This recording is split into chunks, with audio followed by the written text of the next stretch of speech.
I lost a ton of weight. I lost like 45 pounds, 40, 45 pounds. And I then became a coach because I lost the weight. So I then started helping other people lose weight. And I probably helped 100, 150 people lose weight, and they all lost weight on the program because the program actually works. But they don't teach you how to keep the weight off unless you read their books, and their books are like 2, 3 inches thick. If you've been watching, you know that I take my ingredients very seriously, but there are 3 companies that I have found that I absolutely love. Check the description for discount codes. Hello, welcome to my show. My name is Adrian. This is a series where I interview different people who've inspired me to live a healthier life. Today, I have my friend Cheryl. I met Cheryl at Hack Your Health, and she has quite the story of all the different things she's tried to just live a healthy life. Thank you for being with us, Cheryl. Thank you for having me, Adrian. So before we begin, I just wanted to add a little thing in there that the reason Adrian and I became friends is because she posted in like one of the carnivore communities that she was looking for a roommate, and I got a little starstruck. I went, oh, I remember her from Biggest Loser, and I want to be her friend. So I immediately said, yes, I'll go. And I had no idea what I was doing. All I knew I was going to get to stay with Adrian. So that's how we became friends because I am a stalker. No, that's so funny because if anybody watches footage of Hack Your Health, you will find Cheryl putting Dr. Sean Baker in a headlock. Uh-huh. You will Oh find yeah. her dancing with different reels. She's absolutely the life of the party. But the reason I'm having her on today is because she really has a story that is so relatable. She was a homeschooling mom and she homeschooled other people. She's also done other jobs like even working at a candy store. She currently it does seasonal work at a candy store. And even with all this has it also has a story of health and wellness and navigating trying to live her healthiest life.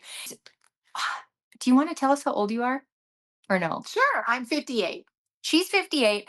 I just turned 40, and everywhere we went, everybody asked, "Oh my gosh, that's so cute. These sisters are hanging out. That's so awesome." Because I think all the work that she puts in has really reversed her age. But let's go into your story a little bit. Tell me a little background on the different things you've tried to be healthy. Have you ever struggled with weight? Could you give us a little background? Sure. So I wanted to start with the fact that my mother always dealt with her weight, and my mother was actually my entire life obese, and she's done every diet you could think of. So it was kind of like a diet culture is what I learned when I was a child. So one of the things that is like one of my earliest memories of dieting was I wanted a pair of pants called chemin de fer. Of course, you don't know, Adrian, what a chemin de fer pair of pants is because you're too young. But people who are my age will know what chemin de fer is this pant that has a seam that goes across the back of it that looks like a saddle going across the back. And I just really wanted a pair. And my mom told me that the only way I would get a pair is if I lost 10 pounds. Well, I never lost the 10 pounds, so I never got the pants. But that's my first memory of trying to diet. I was probably junior high age. And so my whole life, I've been trying to lose weight and diet. And my mom and dad always calorie restricted and hid food. And so all that kind of behavior taught me to really um, hide when I want to eat things I shouldn't be eating, or to binge eat and to go in that direction. So when I got married and had my first child, I gained a lot of weight. Was over 200 pounds with each of my pregnancies. And to get my weight off, I started to do all the different kinds of dieting. Of course, I did the one that everybody does, which is Weight Watchers. We all start off with Weight Watchers thinking that's the key. Weight Watchers is going to do it. So I did Weight Watchers. I did a grapefruit diet where all I did was eat grapefruit. I did cleanses where I drank salt water and lemon and hot sauce. And I've done Jenny Craig. I did the HCG diet where you go in and you get HCG, which is a human growth hormone. You get that shot. Maybe it's called HGH. You get a shot, and then you do the shot. You go in once a week, and then you only eat 500 calories a day, and that's it. So I did that one. I've done Jenny Craig, like I said, and then my last attempt was I did one that I lost a ton of weight. I lost like 45 pounds, 40, 45 pounds, and I then became a coach because I lost the weight. So I then started helping other people lose weight. And I probably helped 100, 150 people lose weight, and they all lost weight on the program because the program actually works. But they don't teach you how to keep the weight off unless you read their books, and their books are like 2, 3 inches thick. And people just won't do that. And I didn't want to do it. So we all ended up, all of my clients, all 100, of them, all gained their weight back. And I gained my weight, not all my weight, but a lot of it back. And so I was still working with that program back in June of 2022. And I came across a video, no, a podcast with the Dirty Jobs guy and Mike Rowe and Vinny Tortorich. And I heard their talk, and it was called Where's the Beef? And that talk sent me on a journey that changed my life forever.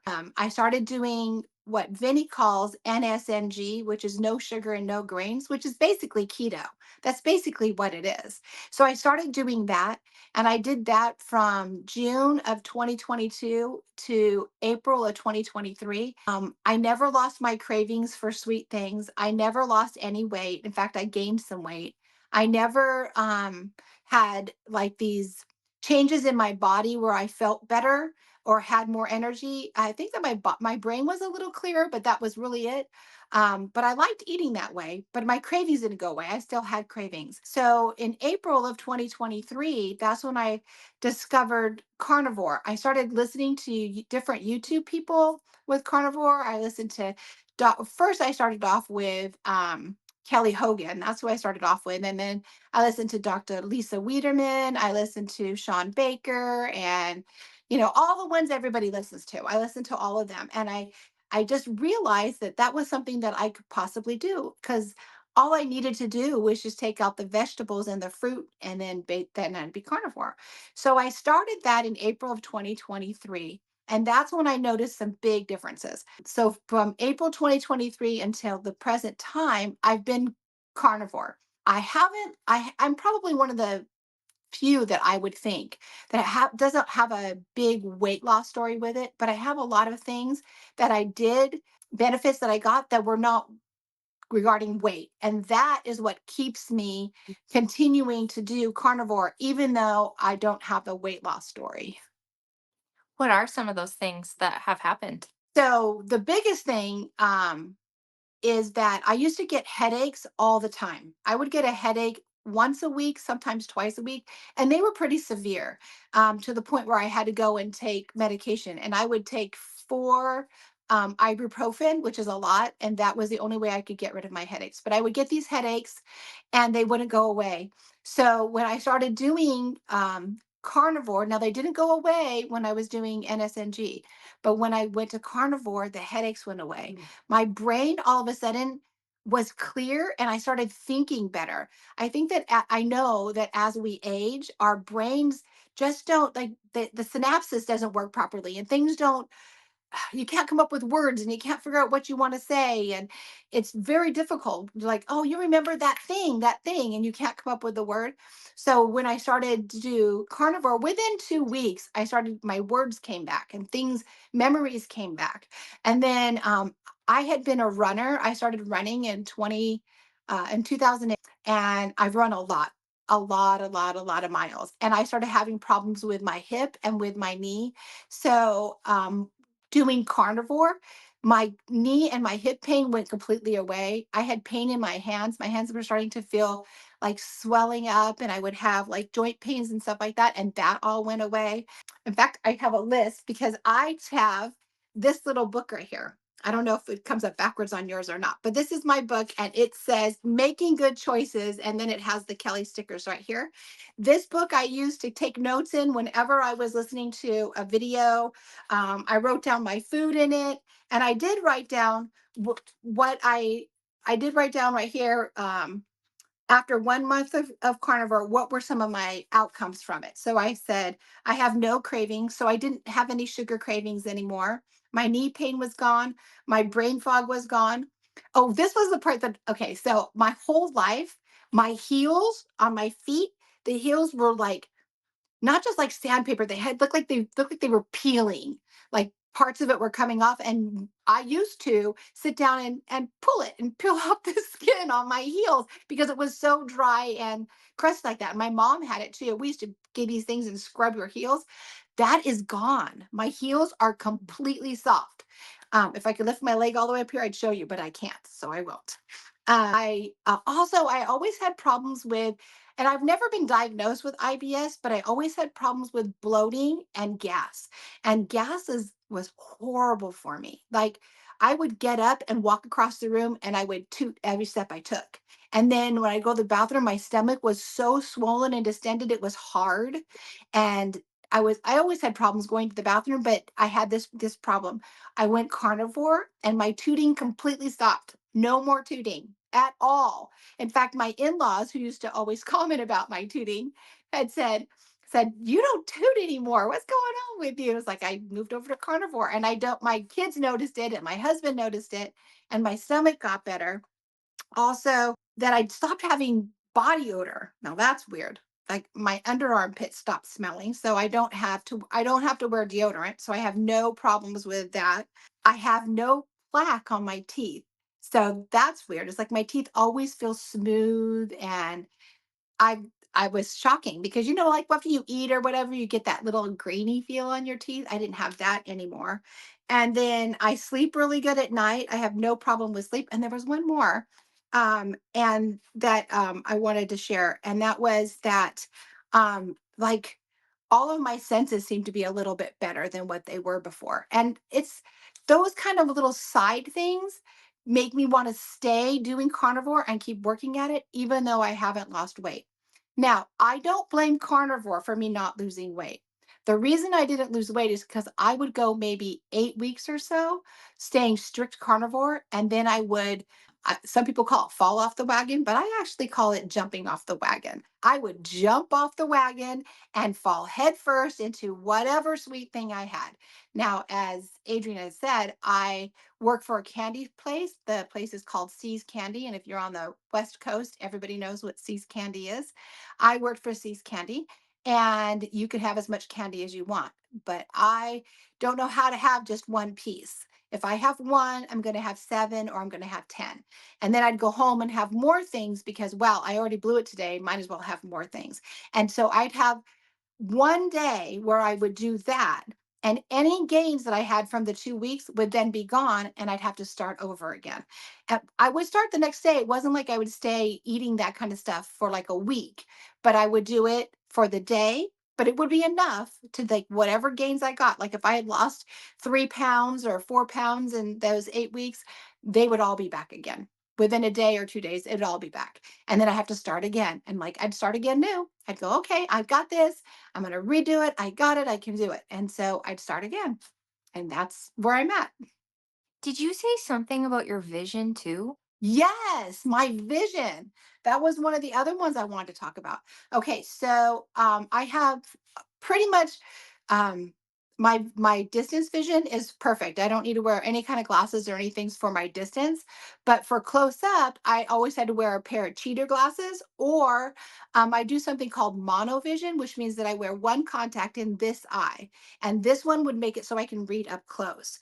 So what happened is when I started on carnivore, and I don't know how long it was. It wasn't a couple weeks. It was probably a few months, maybe close to 6 months of doing carnivore, that I noticed I could read without having to wear the contact or having to put cheaters on.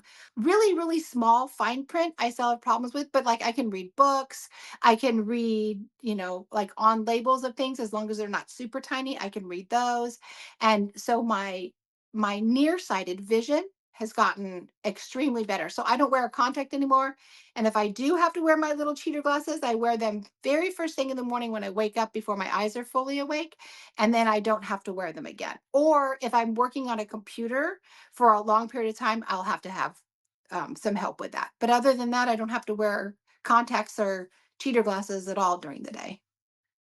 With so many different diets too, run and restrict, I call it. I've been on this train, run and restrict, and you used to be a big runner too. Do you still run? And if not, what do you do?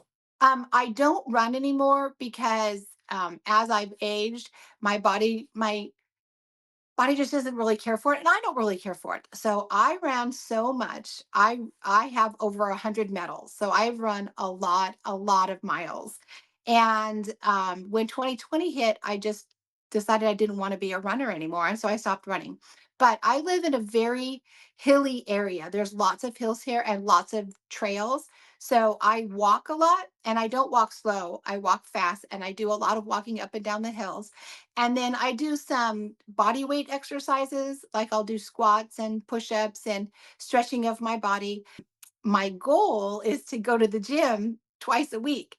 I haven't made that goal. I usually get there once a week, but I'm hoping that that'll be something that I kick into because I do have a gym membership and my husband's really goes to the gym all the time, but I'm not there. I keep thinking I'm going to go, but I need to do like my exercise very first thing in the morning because if I don't, then the day starts and I have so many other things that I are on my plate that I need to do. Like laundry calls, cooking calls, shopping calls, cleaning house calls, all these other things call me to go do. And I won't work out later.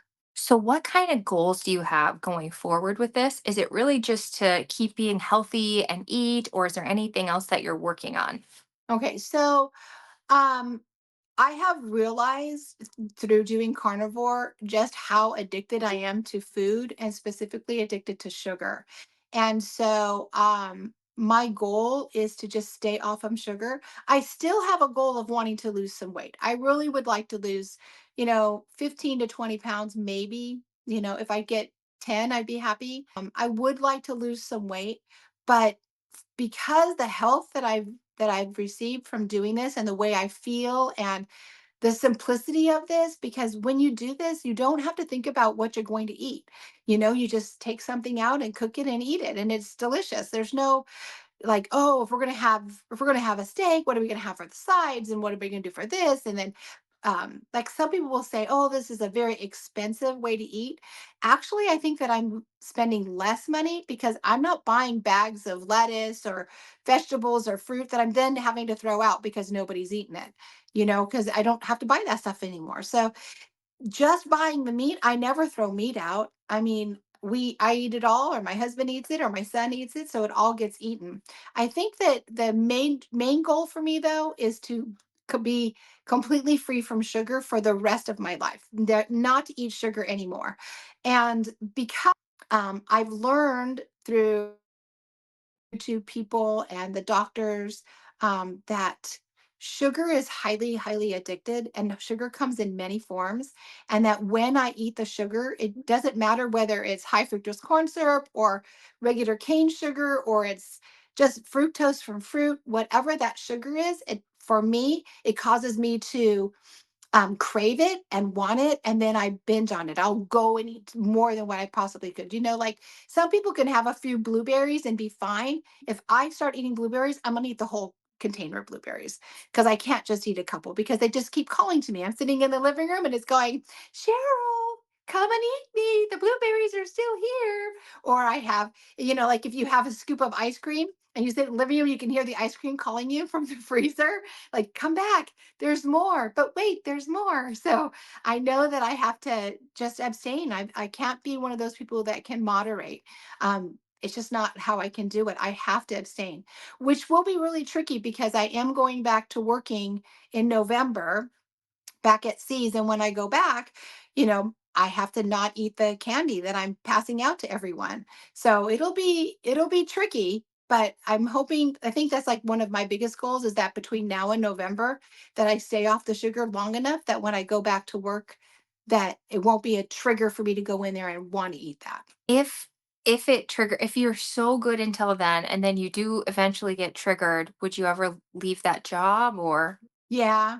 But I wouldn't leave the job. I wouldn't leave the job for because of the sugar part of it. I think it would just to see how things go um with my lifestyle because my lifestyle is my husband is also retired. He retired from the fire department, and so he and I have a pretty busy lifestyle. We keep pretty active going and doing things, and then we also have a grandbaby due, and so when the grandbaby comes, we're going to want to spend time with the grandbaby. And the grandbaby lives in another state, so we'll have to do some traveling. So that's part of it too. So I wouldn't give up stopping working for the candy store for that. And the reason is because I'm a Christian, and as a Christian, I use that as a ministry. I don't know why, but when I'm working, people tell me stuff. They tell me everything. They tell me their life stories. They tell me why they're in there and what's happening to them in their life. And it gives me an opportunity to pray for them. So I stop and I find out what their name is and I write their name down, and then I take time and I pray for that person. So I see it as a little bit of a ministry for me to be able to do that. So I want to keep going to be able to do those kinds of things, but we'll see. We'll see. I go back again in November, and we'll see how things play out. I absolutely love that. I love you so much. Okay, so to stay off of the sugar, what are you doing? Is it just abstaining? Is it watching YouTube? Like, what are your tools to help you along the way? Oh, that's a really good question. So probably 2 weeks ago, I stopped listening to YouTube and being on my phone and looking at carnivore people. I started listening to other things, and I got busy in my life. And I was feeling like I wanted to quit carnivore. I was feeling like this is not what I want to do anymore, because my family is coming over and they're going to have all these treats and all these things, and my we all like to drink and party and have a good time, and I want to be part of that. And so I started like having this feeling like, oh, I want to quit. I don't want to do carnivore anymore. And then I realized that I wasn't looking at any YouTube videos or looking at people on Instagram. And so I know that if I don't read my Bible, if I don't read God's word, that I will pull away from the Lord, because I'll just get caught up in life and doing things in life.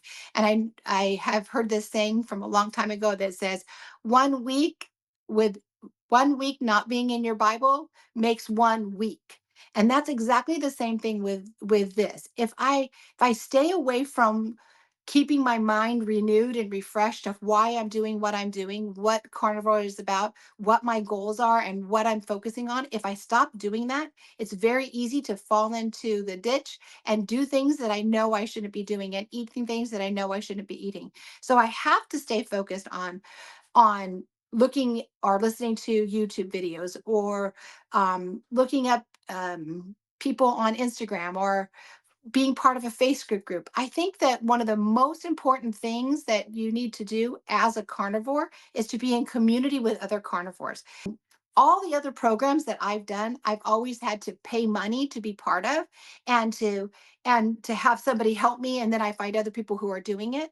Whereas with this community, you find people, and you're not I might not find people right around here, but they might be in another state, and I can communicate with them, and I can talk to them, and I can send them messages and they send me messages, and it builds this community for me to make me feel like as though I'm not alone, and I didn't have to pay hundreds and hundreds of dollars. The last program that I did, that I was a coach on, I was paying probably $500 a month just for their food, and they call them fuelings, and you do 5 of those a day and a lean and green meal, so you're eating very low calories.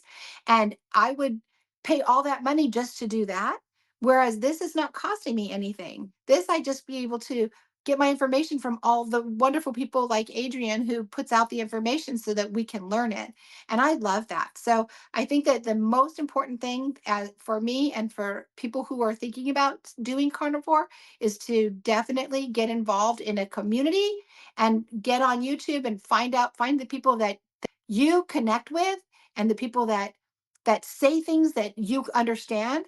And also, look up on Instagram and look up on Facebook, and get involved and get in that, because that's what's going to keep you focused and keep you motivated. And I think that's what's going to keep me motivated to stay off of sugar. I have a friend of mine who I've known for a long time, and she has done now like 300 days with no sugar, and she has like a little app on her phone that tracks it.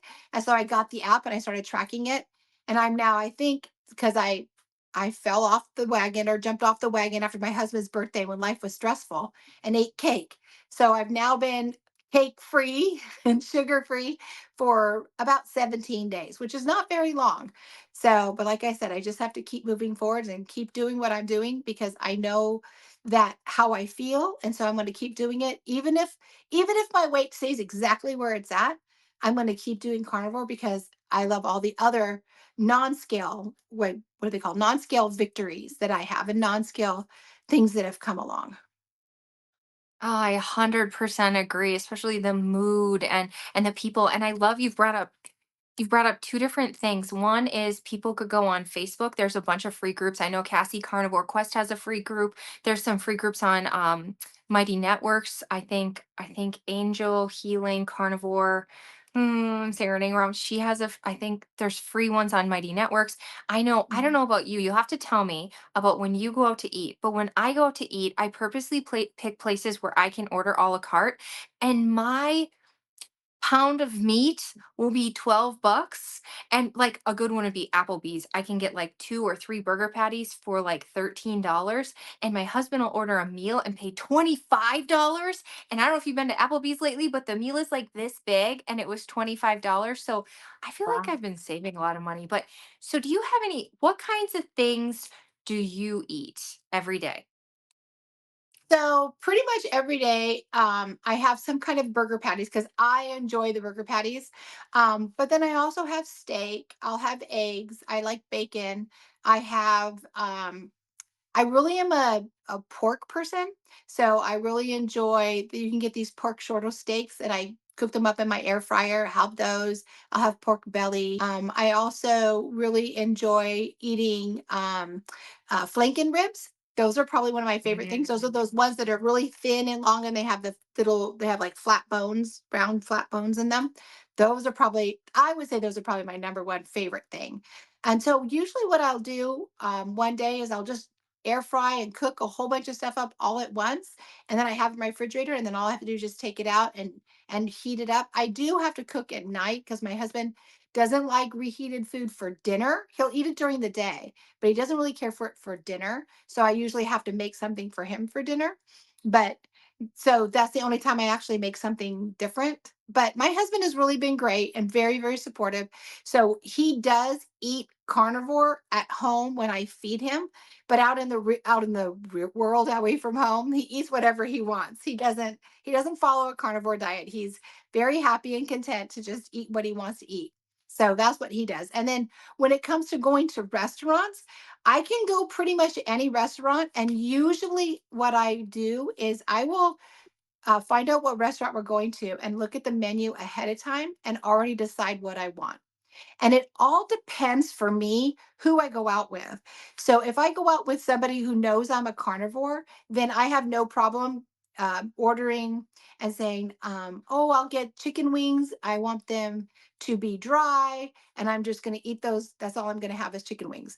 Or can I get two burger patties with cheese and egg or whatever, right? So I can do that when I'm with people who know that I'm a carnivore.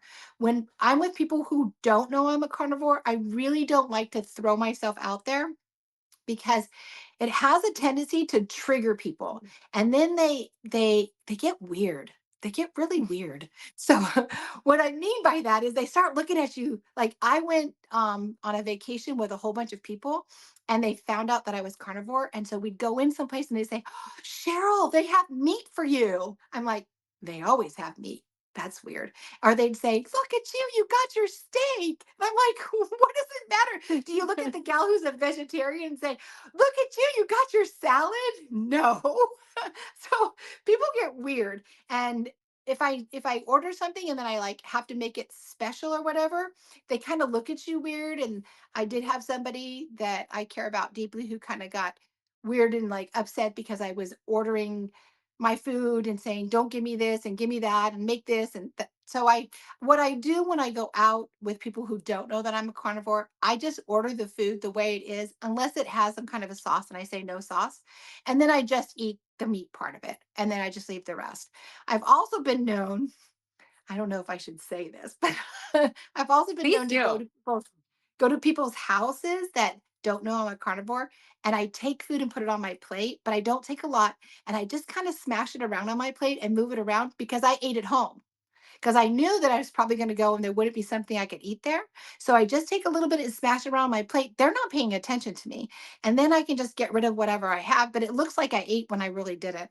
So I do that sometimes too, only because I don't want people to feel uncomfortable and think, "Oh, I'm sorry, you should have told me. I would have made you something, blah, blah, blah." I don't want people to go out of their way just because I choose to eat the way that I choose to eat. My decisions shouldn't have a bearing on what you do. You make your meals. If you're inviting me over for dinner, you make your meals. I'll make sure I eat before I go. And then when I get there, let's say they do have meat, then I will eat some of the meat that they offer and put a little bit of side on, not eat the sides, just eat the meat and move on. They don't pay attention. They don't care. Nobody really cares what you eat unless you make a deal out of it. So if I say, "Oh, I only eat meat," then they're like, "What? Why do you only eat meat?" Then they ask all these questions, and it's kind of uncomfortable in certain settings. There's a time and a place for it, but most of the time I just try and skip over that. And like try not to make that a big deal and say, "No, I'm not going to do that. I'll just eat whatever you give and say thank you." That is such a better mindset than kind of the mindset of like, why doesn't everybody cater to me? Like, it's just such a better mindset. It makes this so much easier to do it. Because Mhm. I'm kind of the same way where I do not expect, like, we did a fundraiser and they knew I was doing this and they said, "Oh, we'll just pull a chicken aside for you." And I'm like, "Well, I don't eat chicken." And they were like, "Oh, we'll take the dairy out." I'm like, I don't do any of what you're serving." So I just told them to just make it how they did and I brought a bucket of steak. Yeah. Yeah, we bring our Oh, first bacon, right? We bring our first bacon. yes. Yeah, Yes. yeah. So do you have any suggestions for people who are just getting started or just considering this? I would say that don't be too hard on yourself. Realize that this is something that you want to do for the rest of your life, and do it the way that's going to be easiest for you. So some people want to just cut everything out right away. I'm not having any fruit, no vegetables. I'm going to cut it all out. I'm just going to do ground beef. I'm going to do steak, whatever. And they go right for it and they do fine. And other people try to do that and then they have all these cravings. You could have some things where you could end up with getting headaches. You might get a little dehydrated. You might get leg cramps because your body needs to have electrolytes, because when you're eating fruits and vegetables, you're getting extra water and your body is able to process that. And when you're not eating that, then you need to make sure you're getting enough and you're getting enough of that. So the electrolytes help a lot. So I would suggest, you have electrolytes, but be prepared that these kinds of things can happen. And not to just give up on it when you fall, or when you have things you're not supposed to have. Just realize you had it, it was done, and move on again and just pick it back up again and just don't give up. I This way of eating for me has been such a blessing, and I just feel like that it can help so many other people too. It can help them to feel better. My mom was here with me for a while because she had one of her hips replaced, and that's when she learned about carnivore, and I showed her how to eat this way. And she stopped eating salt because the doctors told her that's going to raise her blood pressure. And she's been on blood pressure medication, and they had her on a statin. Before she left here, her blood pressure was completely normal. She had salt back in her diet, and she didn't she was off her statin, completely off her statin, and she hasn't had any problems with any of that since. Now, she doesn't follow a carnivore diet, but she does kind of do a little bit of keto and that kind of stuff. But she's 81 years old. She's going to do whatever she's going to do. But I guess my biggest suggestion is to not give up too quickly, not think this is too hard. Just stick with it. Give yourself a little time. If you eat something you shouldn't eat, just try again the next day. You'll be okay. Just keep moving forwards. Well, Cheryl, I think this interview's been so great. Thank you so much for sharing your story. Is there anything else? Did I miss anything? I don't think so. Other than the other thing that I'd probably add is just do your research. Don't think that you're going to be able to do this without actually knowing why you're doing it. If you're just doing this to lose weight, the moment you lose weight, you're going to go back to eating the way that you used to eat. You need to know why you're doing it, and not just for the weight loss, because there's more to it than that. And then also you know, go on there and look at the videos that are on YouTube from all the different people. There are so many. If you're worried about your heart, you can go listen to Dr. Philip Ovadia. If you're, worried about cholesterol or whatever, go listen to somebody that says carnivore and cholesterol. Just put that into your into the YouTube, and you'll see what you get. And there's lots of podcasts and people you can follow and get encouragement from. I think that it's really important that you dig in and that you do the research. I have my book that I write down all my notes in and the things that I do because I want to learn. So you have to put in the time to learn it, because if you don't, you're just going to fall away and it's just going to be another diet. You said, well, I tried that, done with it. It's just going to be another diet. This has to be more than that. It has to be a way of life. And so you have to take responsibility for it and you have to learn. It's not, you're not going to be spoon fed how to do this. You have to learn it. And I think that's the teacher in me a little bit that says you need to read the books, you need to do the stuff, you need to, watch the videos, because if you don't, you're not going to really understand what you're doing and why you're doing it. And I don't know about you, but when I started, I just started feeling good. So that gave me momentum to want to learn more, to want to, so don't be so stressed out about, oh my gosh, this is so overwhelming, because you'll take it one day at a time and you'll start feeling better. And then, Mhm. even my husband tried this. I never thought in a million years he would try, and he felt so good. And now everything he's gone back to, he's been like, nothing will be like how I felt when I did that. And so Yeah. there is a driver once you give it a try to Yeah. keep going, right? And what would be your Exactly. other favorite podcast? Dr. Barry, Benazati? Oh yeah, I love Dr. Barry, Dr. Ken Berry, Dr. Azadi. I listen to Laura Spath, and I love Laura Spath because she's very simple. She'll make recipes and she shows you what she makes. She always does two different kinds, like she'll do chicken and a beef, or she'll do pork and chicken, or pork and beef, or shrimp and a steak. She always does two things when she cooks, and she's very easy to listen to, and I really liked her because she's very down to earth and she's not real scientific, not real sciency. So I really liked her. If you do want sciencey, I love he's not a doctor, right? Benazati's not a doctor. Is he a doctor? I'm not sure. I know they call him a practitioner, but Okay, but he's I don't know if he has wonderful. an MD. I really like him, and not only do I like listening to what he has to say in person, he's a really neat guy. So I really like him. I like listening to Delighted to Meet You. She's super cute and she struggles. And I think that what's great about her, her name is Jen. What's really great about Jen is that she struggles, but she wants you to know that I'm don't just because I'm struggling doesn't mean I want to give up.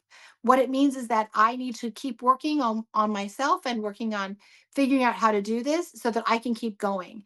And she's real honest and she's real open, and she she's real, she's just very real, and I really like that about her. So I really like hers. I like Carnivore Quest because they're fun. Carnivore Quest is really fun. I love listening to the way the two of them react together, talk together. And I really like his music because I'm a rocker from way back, and so his music is the stuff I like. Yeah, those are some of my really top ones that I like to listen to. But I listen to lots of Judy Cho. If you like stuff that's a little bit more Oh. heady, you can listen to Dr. Judy Cho. She's amazing. She's a nutritionist. I really like her. I really like listening to what she has to say. She brings in some really interesting people. She had Nina Teichold on, and I was listening to her talk to Nina, and also very scientific. So if you like the stuff that's a little bit more deep, that she's really great. You'll get deep with her. Um, I like on Instagram, I like to follow Sean Baker, Dr. Sean Baker, because he's hilarious. He sits there with this wooden board with this giant steak and this machete knife, eating his steak while somebody next to him is saying, "You're going to die if you eat this steak." And he's like, he doesn't even look, he's just eating his steak. And he's a big muscular guy. Yeah, he at KetoCon, not KetoCon, Hack Your Health, he was there, and I told my husband he was there, and both my husband and Dr. Baker do jujitsu. And so my husband said, you should go to him and see if he'll let you put him in a rear naked choke. Mind you, I had to stand on a chair because he's so tall, but he totally let me put him in a rear naked choke so I could take a picture and send it to my husband. So he's a really great guy, super fun. Dr. Anthony Chafee is also really great to listen to. So there's a lot of people. The list could go on. And of course, I highly recommend Adrian because she's No. amazing. I love listening to her. She's her stuff that she shares is fun. She talks about her real life and what's going on in her life. And I love that. I love her day-to-day life and her family. And she's she's super special. I like her Check a lot. my stories. They're unfiltered. Awesome. So, Yeah, there's so much great stuff and there's so many real people. And what I was doing was listening to it in the car or listening to it while I was taking a walk in the sun. And it's mhm. just fun, all the things you get to learn here. And it's just very primal. And yeah, so, well, thank you again, Cheryl, for coming on my show today. I think people are going to find this really helpful. Is there a place that they can find you and follow you? Or do you not really do the social You media thing?